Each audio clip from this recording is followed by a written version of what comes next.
জয়গুরু। পরম দয়ালের শ্রীচরণে আমার প্রণাম। আপনাদের আন্তরিক আনন্দিত জয়গুরু।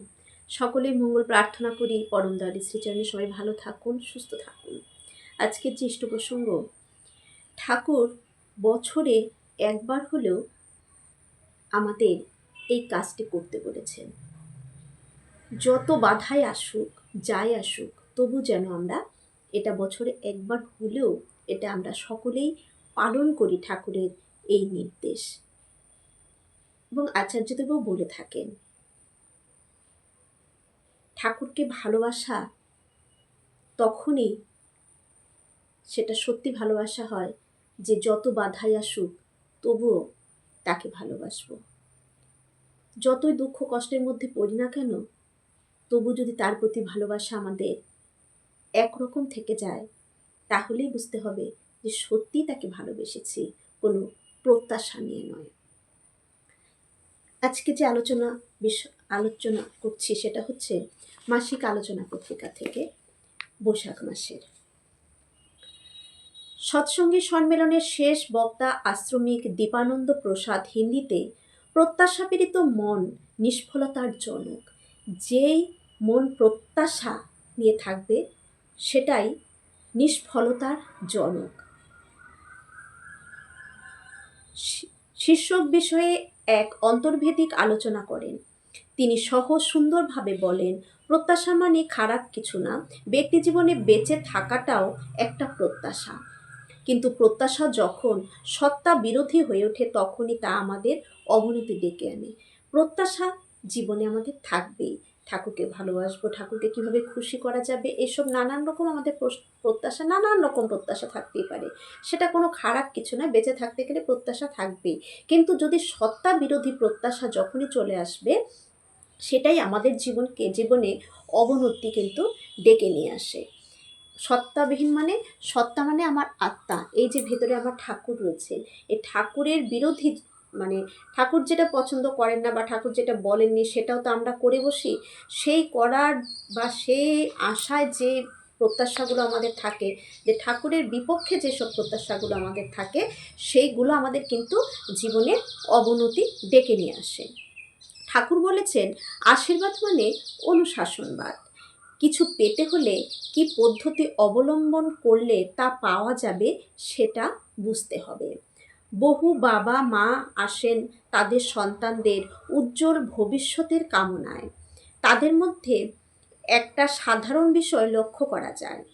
কি সাধারণ বিষয় লক্ষ্য করা যায়? যে আমার ছেলেটা চঞ্চল, আমার ছেলেটা দুষ্টু, খালি খেলতে দৌড়ায়, পড়তে চায় না, ইত্যাদি।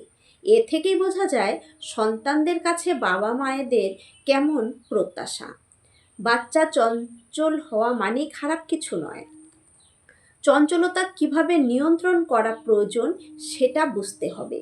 বাচ্চারা গুরুজন ব্যক্তিদের কাছে থেকে সমস্ত কিছু দেখে অনুকরণ করে। সন্তানকে ভালো পড়ুয়া করতে চাইলে বাবা মাকে অন্তত তার সামনে ভালো পড়ুয়া হতে হবে।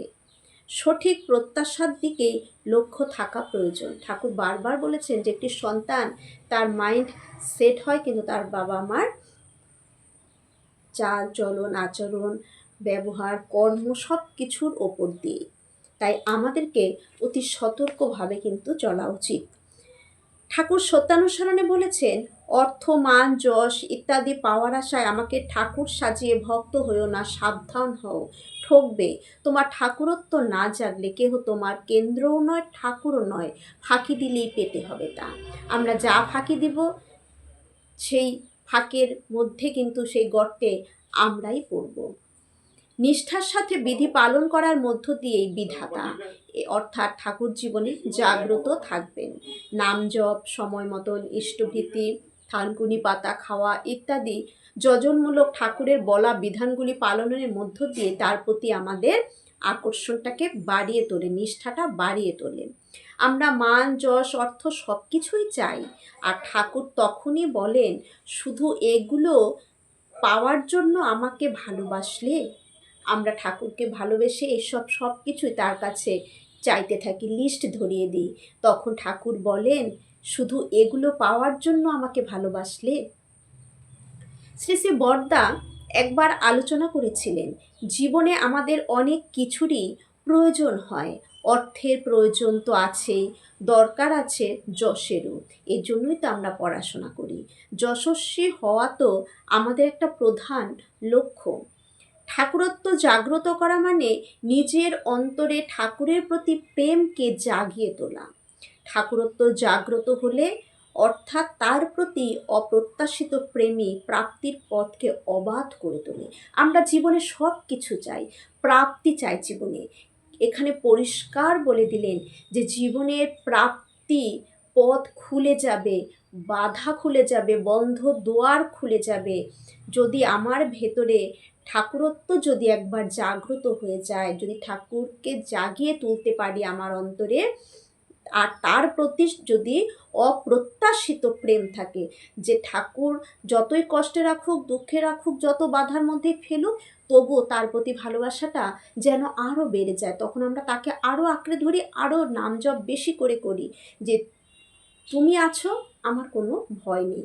এই অপ্রত্যাশিত যখন প্রেম আমরা ঠাকুরের প্রতি করব, তখনই আমাদের প্রাপ্তির পথটা কিন্তু খুলে যাবে। কিন্তু এটাই, এই সহজটাই, শুধু একজনকে অপ্রত্যাশিতভাবে ঠাকুরকে ভালোবাসা, এটাই আমরা পারি না। তাই আমাদের প্রাপ্তির পথগুলো অবাধ হতে পারে না। প্রাপ্তির পথে নানান ধরনের বাধার সৃষ্টি হয়। শ্রীপ্রসাদ আরও বললেন, জীবনের পথে এগিয়ে চলতে হলে বাধাকে অতিক্রম করে এগোতে হয়। ঠাকুর বলেছেন, বছরে অন্তত একবার হলেও গুরুস্থানে আসতেই হয়। ঠাকুর নিজে বলে গেছেন যে বছরে একবার, অন্তত একবার হলেও, বেশি গেলে তো তার আরও ভালো, তার মঙ্গল, মানে কিভাবে তার যে নানান গ্রহের দশা থেকে সে রক্ষা পাবে, তার তো কোনো বালাই নেই। কিন্তু যদি তাও সে না পারে, বছরে একবার হলেও যেন গুরুস্থানে আমরা অবশ্যই যাই। ঠাকুর নিজে বলে গেছেন, এটা কিন্তু আমরা মাথায় রাখবো। আচার্যদেব তো বলছেনই, কিন্তু ঠাকুরও বলে গেছেন যে গুরুস্থানে আমরা বছরে একবার হলেও যেন যাই। এতে আমাদের নানান বাধা, নানান বিপত্তি, নানা গ্রহদোষ, নানান রকম যে বিপদের আশঙ্কা থেকে কিন্তু আমরা রক্ষা পাই। গ্রহদোষগুলো কেটে যায় আমাদের মধ্য দিয়ে। তাই বাধা আসবে, দেখবেন গুরুস্থানে যাওয়ার সময় নানান বাধা আসবে, সেই বাধাকে অতিক্রম করে আমাদের যাওয়া উচিত, যাতে তার প্রতি আমাদের যে প্রেম ও ভক্তিভাব আছে সেটা বজায় থাকে। এই যাওয়ার মধ্য দিয়ে তার প্রতি ভাব, ভক্তিভাব, ভালোবাসাটা বজায় থাকবে। শ্রী শ্রী অবিন দাদা বলেছেন যে যেমন আমরা মোবাইলকে চার্জ দিই, ঠিক এমনটার জন্যই আমাদের ঠাকুর বাড়িও যেতে হয় নিজেদেরকে চার্জ করাতে। শীতল যে এয়ার কুলার, যেটা সেই শীতল আবহাওয়া শীতল করার জন্য আমাদের গুরুস্থানে অবশ্যই যাওয়া প্রয়োজন, বছরে একবার হলেও যাওয়া প্রয়োজন। এসি, কিন্তু এখানে আসার অনেক বাধা আছে, এত দূর থেকে অনেক বাধা। ওই যে আমাদের ভেতরে নানান প্রত্যাশা, তাই বাধা সৃষ্টি করে, প্রত্যাশা ফুলফিল হয় না ঠাকুর বাড়িতে গিয়ে, তখন নানান বাধা সৃষ্টি করে।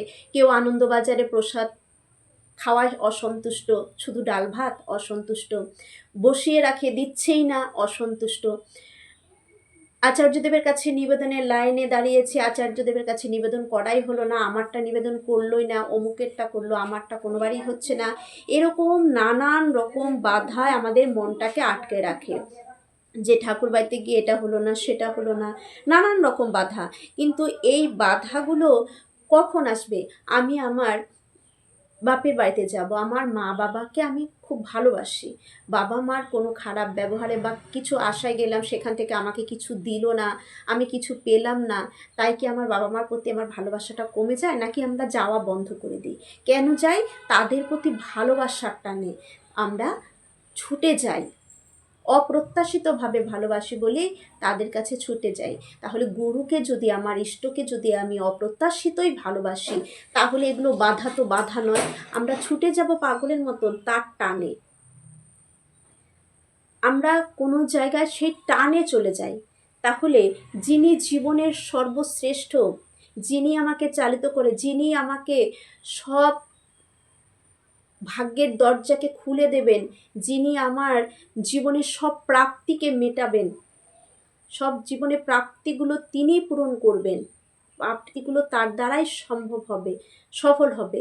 তাহলে সেখানে যেতে আমাদের যত বাধা, সেখানে যাওয়াতেই আমাদের কোনো ভেতর থেকে একটা আকুলতাই সৃষ্টি হয় না যে তার কাছে যাই, তার কাছে যাই। যেখানে গেলে সব পাওয়া যাবে, সেখানে না গিয়ে যেখানে গেলে শুধু অবনতিই হবে, শেষ হবে, সেদিকটাই আমরা ছুটে যাই। সবাই চেষ্টা করবেন ঠাকুরবাড়িতে যেতে এবং ঠাকুরকে নিজের ভেতরে জাগ্রত করে তুলতে, নিজের ভেতরে ঠাকুরকে জাগিয়ে তুলে অপ্রত্যাশিতভাবে ঠাকুরের প্রতি প্রেম থাকলে আমাদের সব পাওয়া হয়ে যাবে। এই প্রেমই প্রাপ্তির পথকে অবাধ করে তুলবে আমাদের। আর বছরে একবার হলেও ঠাকুর বলেছেন আমরা যেন ঠাকুর বাড়িতে অবশ্যই যাই। জয় গুরু।